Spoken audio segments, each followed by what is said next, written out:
अन्नदाताओं के भाग्य विधाता, अन्नदाताओं के भाग्य विधाता। इनको मैं इंगित करता हूं, इनको बाहर निकाल दीजिए, चले बाहर चलिए। ये तरीका बात करने का नहीं, मेरा दिल बहुत बड़ा है, लेकिन विधानसभा ऐसे चलेगी क्या? गलती करते हैं, बड़े बाप करते हैं। मैं बहुत मेहनत कर रहा हूं, मेरा निवेदन सुन लीजिए। अन्नदाताओं के भाग्य विधाता, अन्नदाताओं के भाग्य विधाता भारत रत्न स्वामीनाथन जी ने कहा था कि अगर हम चाहते हैं अरे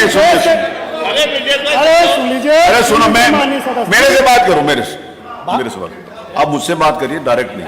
भारत रत्न आप जो मुझे कहेंगे मैं कन्वे करूंगा। स्वामीनाथन जी ने ये कहा था और उनकी सिफारिश थी कि कृषि पर आधारित जीविकोपार्जन करने वाले किसानों के आर्थिक उत्थान के लिए न्यूनतम समर्थन मूल्य किसानों को मिलना चाहिए। और उन्होंने कहा था कि किसानों के लागत मूल्य में 50% जोड़कर किसानों को एमएसपी देने की बात कही थी। और उन्होंने कहा था कि C250 अर्थात जो उनको लागत मूल्य मिले, एमएसपी मिले, उसमें उस परिवार की मजदूरी मिले। क्या उस नियम के आधार पर माननीय स्वामीनाथन जी ने जो रिपोर्ट प्रस्तुत की थी उसके आधार पर उत्तर प्रदेश के किसानों को समर्थन मूल्य देने का काम करेंगे कि नहीं करेंगे? मेरा पहला अनुपूरक। दूसरा मानव अनुपूरक है, माननीय अध्यक्ष जी, जब किसान खाद, बीज, कीटनाशक और कृषि यंत्र खरीदता है तो उत्तर प्रदेश का किसान 18 से 28% GST देता है।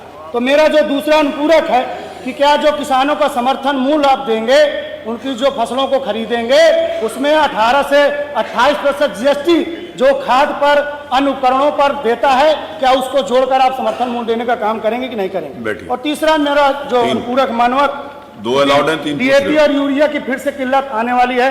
मैं निवेदन करूंगा मंत्री जी से कि हर साल समस्या होती है, ऐसी कोई नियम बना लें कि DAP और यूरिया के लिए किसानों को, बेचारों को परेशान हो। और आखिरी मानवर, आपके अंदर से आखिरी, समाजवादी सरकार दिल्ली और उत्तर प्रदेश में बनेगी, किसानों का कर्ज हम माफ करेंगे। क्या उत्तर प्रदेश के किसानों का कर्ज पूरा माफ करेंगे कि नहीं माफ करेंगे? धन्यवाद। माननीय मंत्री जी, ये लास्ट वाला ठीक है।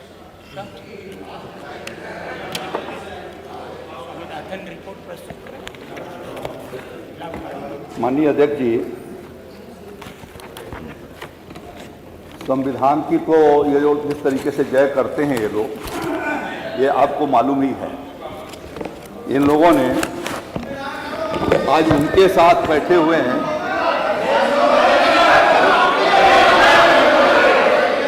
उनके साथ ये लोग बैठे हैं। मैं उस समय, मंत्री जी पर्याप्त है जान, मैं उस समय खुद DIR के भीतर था जब कांग्रेस की सरकार ने संविधान की धज्जियां उड़ाते हुए स्वर्गीय श्रीमती इंदिरा गांधी,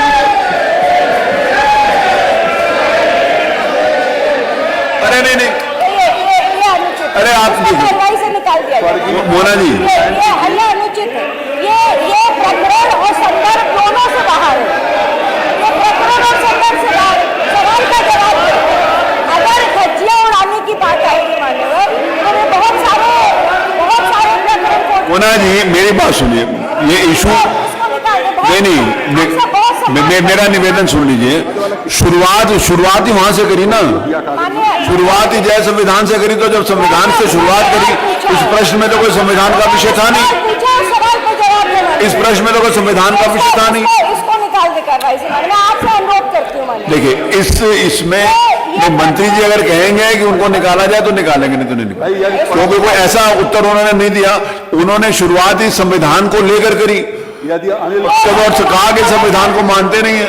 मान्यवर, उनका सवाल किसान से संबंधित है, उसका जवाब दें। इस किसान से संबंधित संविधान को कहां से ले आए थे? फिर इसी पे चर्चा करा लीजिए। मान्यवर, मेरा अनुरोध है, मैं बहुत सम्मान करती हूँ माननीय मंत्री जी का, इसको निकाल दिया जाए कार्रवाई से। माननीय मंत्री जी, माननीय अध्यक्ष जी, यदि अनिल प्रधान जी ने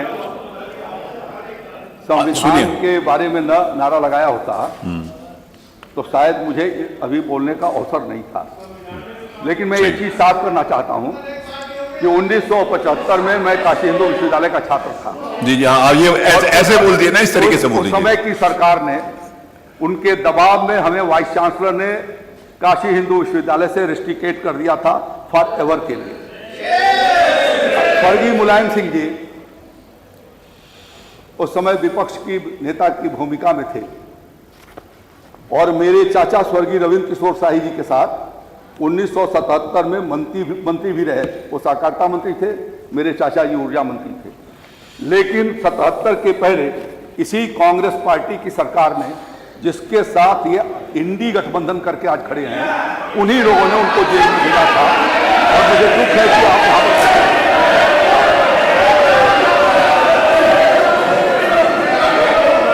आप उत्तर पे आ जाइए। अब मैं आता हूं जय जवान। आप उत्तर पे आ अब मैं आता हूं जय जवान पर। जय जवान जय किसान। और श्रद्धेय अटल बिहारी वाजपेयी जी ने कहा कि जय अनुसंधान, जय जय जय विज्ञान जोड़ा। और आदरणीय प्रधानमंत्री मोदी जी ने किसानों के आमदनी को बढ़ाए जाने की दृष्टि से फसलों को उन्नतशील बीज मिल सके, इसके लिए अनुसंधान की बात किया। तो जय जवान जय किसान, जय विज्ञान और जय अनुसंधान। विज्ञान और अनुसंधान को जोड़ने का काम हमारे प्रधानमंत्री स्वर्गीय अटल बिहारी वाजपेयी जी ने और वर्तमान प्रधानमंत्री आदरणीय नरेंद्र मोदी जी ने किया है। अब मैं बताता हूं। आप उत्तर पे आ जाइए। अब आपने जो प्रश्न किया डॉक्टर स्वामीनाथन कमेटी की रिपोर्ट, यद्यपि इस प्रश्न से वो मूल प्रश्न से नहीं है, लेकिन ये बताना चाहता हूं कि डॉक्टर स्वामीनाथन कमेटी को गठन करने का काम श्रद्धेय अटल बिहारी वाजपेयी ने किया था। और 2006 में यूपीए की सरकार आ गई और उस समय आदरणीय मनमोहन सिंह जी प्रधानमंत्री थे। 2006 से लेकर के 2014 तक स्वामीनाथन कमेटी की रिपोर्ट कूड़े में डाली गई और उस पर धूल जमा हुआ, जिसके साथ आप बैठे हुए हैं। स्वामीनाथन कमेटी की रिपोर्ट को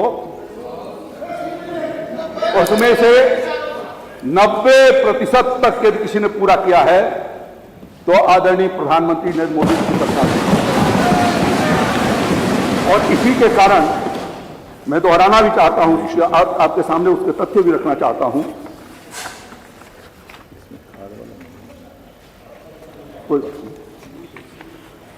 हम लोगों ने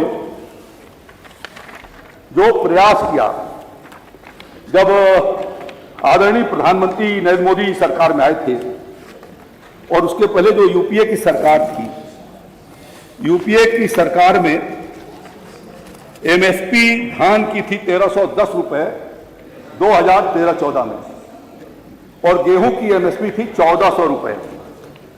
मोदी जी ने जो एमएसपी तय किया वह मोदी जी ने, हाँ बता रहा हूं, आपने पूछा, आपने पूछा, जवाब दीजिए, जवाब दीजिए।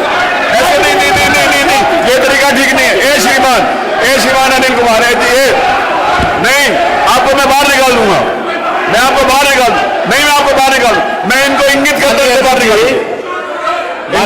अनिल प्रधान को इंगित करता हूं। ये तरीका आपको बात करने का, ऐसे बात आप करें, इनको मैं इंगित करता हूं, इनको बाहर निकाल दीजिए, चलिए बाहर चलिए। ये तरीका बात करने का, ऐसे बात करेंगे आप विधानसभा में किसी के साथ?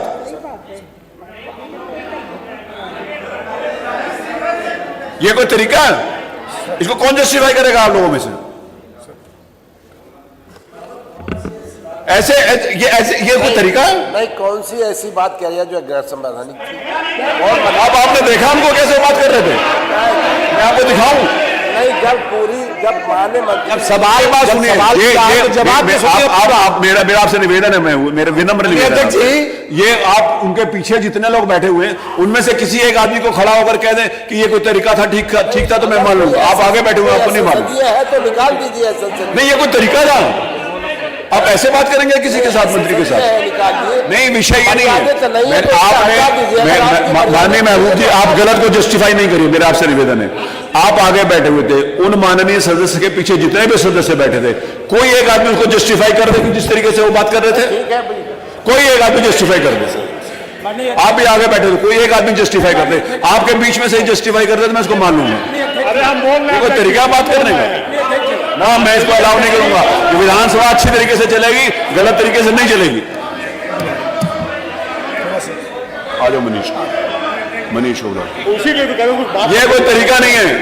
आपको हर व्यक्ति को, चाहे कोई भी हो, 403 सदस्यों की मैं बात कर रहा हूं, आपको अपनी बात कहने का अधिकार है, आपको कड़वी बात कहने का अधिकार है, आपको प्रश्न पूछने का अधिकार है, लेकिन ये आप एटिकेट्स हर व्यक्ति के लिए जरूरी है। ये कोई खेल का मैदान नहीं है कि आप किस तरीके से और जिस तरीके से उन्होंने बात करी है, एक आदमी जस्टिफाई कर दे पीछे से तो मैं मान लूंगा कि मैं गलत कह रहा हूं। वो चले जाएंगे। माननीय अध्यक्ष जी, बच्चा है, पहली बार आया है। बच्चा है, पहली बार आया, बच्चा तो कब तक बच्चा रहेगा? और से चुन कर आया अभी बच्चा। गुस्सा जो है आपकी सेहत के लिए भी अच्छा नहीं है। अगला प्रश्न लेते हैं। मान्यवर प्रश्न संख्या 3, मोहम्मद फहीम इरफान। बुलवा लीजिए सर, गुस्सा मत करिए। माननीय अध्यक्ष जी, आपका दिल बहुत बड़ा है सर। नहीं, मेरा दिल बहुत बड़ा है, लेकिन विधानसभा ऐसे चलेगी क्या? गलती करते हैं, बड़े बाप करते हैं। मैं बहुत मेहनत कर रहा हूँ, मेरा निवेदन सुन लीजिए, मैं बहुत मेहनत कर रहा हूँ उत्तर प्रदेश की विधानसभा का परसेप्शन बदलने के लिए। सर आप बिल्कुल सही, मेरा उसमें कोई व्यक्तिगत लाभ नफा नुकसान नहीं है। मान्यवर अपना भी तो ख्याल रखें। अरे सर गुस्सा क्यों दिए और थोड़ा मुस्कुरा उनको बुला लीजिए, लेकिन आगे से अगर कोई सिफारिश करेगा तो मैं उसको भी कह दूंगा सदन छोड़ने। ठीक है सर। मोहम्मद फहीम इरफान आगे से तो हमसे जुड़े रहने के लिए हमारे YouTube चैनल को सब्सक्राइब करें और नई वीडियो की नोटिफिकेशन के लिए बेल आइकॉन को दबाएं। अगर आप ये वीडियो Facebook पर देख रहे हैं तो लाइक जरूर करें और ज्यादा से ज्यादा शेयर करें। धन्यवाद।